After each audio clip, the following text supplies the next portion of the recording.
Welcome back to my Bible reading channel where my goal is to bring the Word of God to as many people as possible. If you're watching this on the day that I'm uploading it, Happy New Year, happy second day of the new year. So I'm going to pick up where we left off in Nehemiah chapter 4. Sanballat was very angry when he learned that we were rebuilding the wall.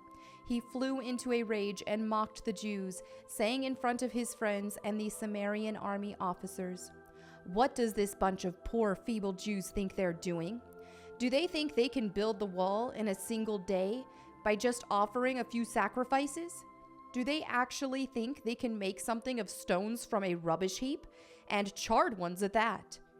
Tobiah the Ammonite, who was standing beside him, remarked, "That stone wall would collapse if even a fox walked along the top of it." Then I prayed, "Hear us, our God, for we are being mocked. May their scoffing fall back on their own heads, and may they themselves be captives in a foreign land. Do not ignore their guilt. Do not blot out their sins, for they have provoked you to anger here in front of the builders."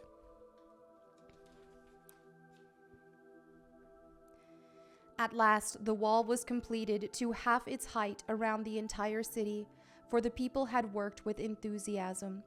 But when Sanballat and Tobiah and the Arabs, Ammonites, and Ashdodites heard that the work was going ahead and that the gaps in the wall of Jerusalem were being repaired, they were furious. They all made plans to come and fight against Jerusalem and throw us into confusion. But we prayed to our God and guarded the city day and night to protect ourselves. Then the people of Judah began to complain. "The workers are getting tired, and there is so much rubble to be moved. We will never be able to build the wall by ourselves." Meanwhile, our enemies were saying, "Before they know what's happening, we will swoop down on them and kill them and end their work." The Jews who lived near the enemy came and told us again and again, "They will come from all directions and attack us." So I placed armed guards behind the lowest parts of the wall in the exposed areas.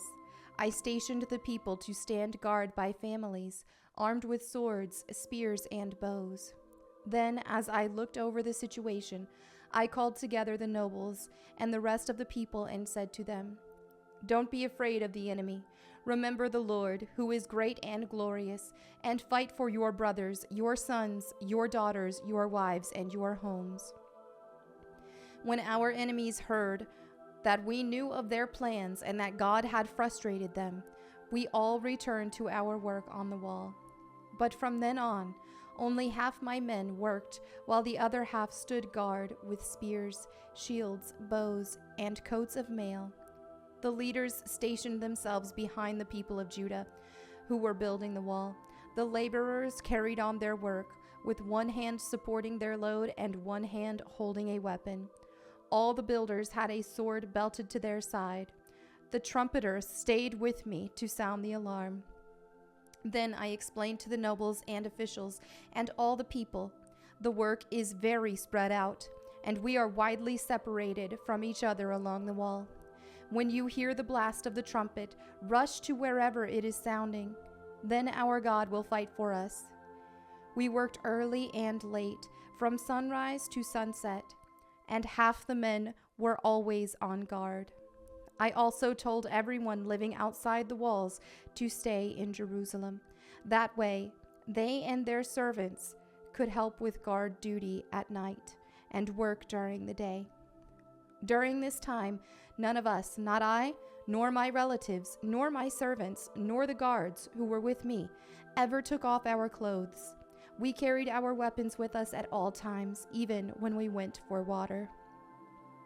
Nehemiah chapter 5.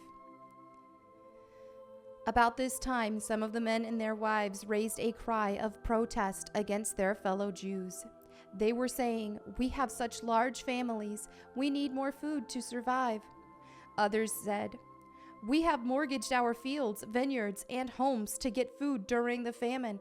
And others said, We have had to borrow money on our fields and vineyards to pay our taxes. We belong to the same family as those who are wealthy, and our children are just like theirs. Yet we must sell our children into slavery just to get enough money to live. We have already sold some of our daughters, and we are helpless to do anything about it, for our fields and vineyards are already mortgaged to others." When I heard their complaints, I was very angry. I was thinking it over. I spoke out against these nobles and officials. I told them, "You are hurting your own relatives by charging interest when they borrow money." Then I called a public meeting to deal with the problem. At the meeting, I said to them, "We are doing all we can to redeem our Jewish relatives who have had to sell themselves to pagan foreigners, but you are selling them back into slavery again. How often must we redeem them?" And they had nothing to say in their defense. Then I pressed further. What you are doing is not right. Should you not walk in the fear of our God in order to avoid being mocked by enemy nations? I myself, as well as my brothers and my workers, have been lending the people money and grain. But now let us stop this business of charging interest. You must restore their fields, vineyards, olive groves, and homes to them this very day, and repay the interest you charged when you lent them money, grain, new wine, and olive oil." They replied, "We will give back everything and demand nothing more from the people. We will do as you say." Then I called the priest and made the nobles and officials swear to do what they had promised. I shook out the folds of my robe and said, "If you fail to keep your promise, may God shake you like this from your homes and from your property." The whole assembly responded, "Amen," and they praised the Lord, and the people did as they had promised. For the entire 12 years that I was governor of Judah, from the 20th year to the 32nd year of the reign of King Artaxerxes, neither I nor my officials drew on our official food allowance. The former governors, in contrast, had laid heavy burdens on the people, demanding a daily ration of food and wine, besides 40 pieces of silver. Even their assistants took advantage of the people. But because I feared God, I did not act that way. I also devoted myself to working on the wall and refused to acquire any land. And I required all my servants to spend time working on the wall. I asked for nothing, even though I regularly fed 150 Jewish officials at my table, besides all the visitors from other lands. The provisions I paid for each day included 1 ox, 6 choice sheep or goats, and a large number of poultry. And every 10 days we needed a large supply of all kinds of wine. Yet I refused to claim the governor's food allowance because the people already carried a heavy burden. Remember, O my God, all that I have done for these people, and bless me for it. Nehemiah chapter 6.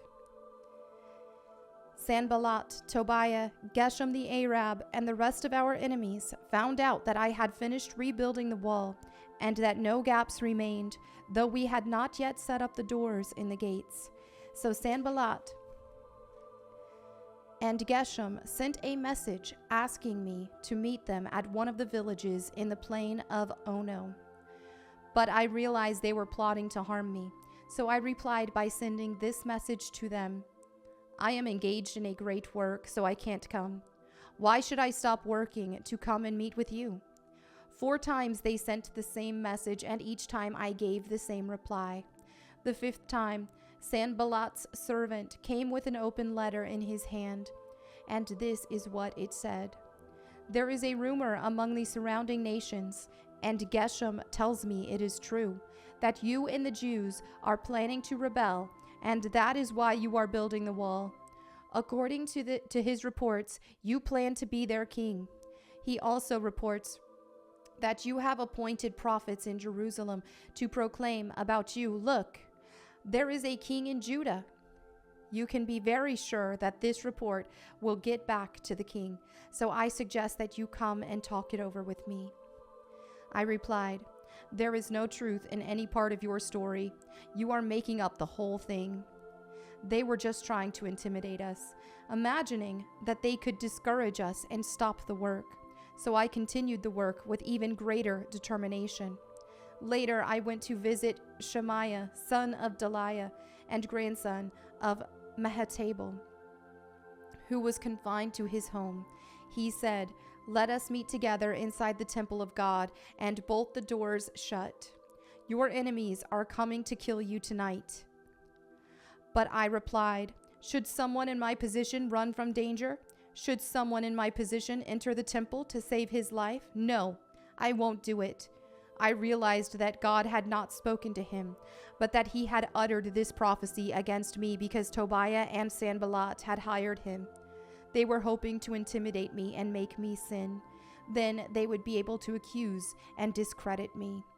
Remember, oh my God, all the evil things that Tobiah and Sanballat have done, and remember Noadiah, the prophet, and all the prophets like her who have tried to intimidate me. So on October 2nd, the wall was finished, just 52 days after we had begun. When our enemies and the surrounding nations heard about it, they were frightened and humiliated.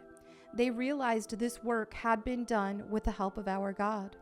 During those 52 days, many letters went back and forth between Tobiah and the nobles of Judah. For many in Judah had sworn allegiance to him because his father-in-law was Shechaniah, son of Arah, and his son Jehohanan was married to the daughter of Meshullam, son of Berechiah. They kept telling me about Tobiah's good deeds, and then they told him everything I said. And Tobiah kept sending threatening letters to intimidate me. And there you have it for today's Bible reading. Thank you all so much for your fellowship. As always, feel free to leave your prayer request in the comments below so that myself, my prayer team, and anyone who reads them can pray for you. And thank you so much to everyone who has been praying for me as well. I will see you tomorrow. God bless and goodbye.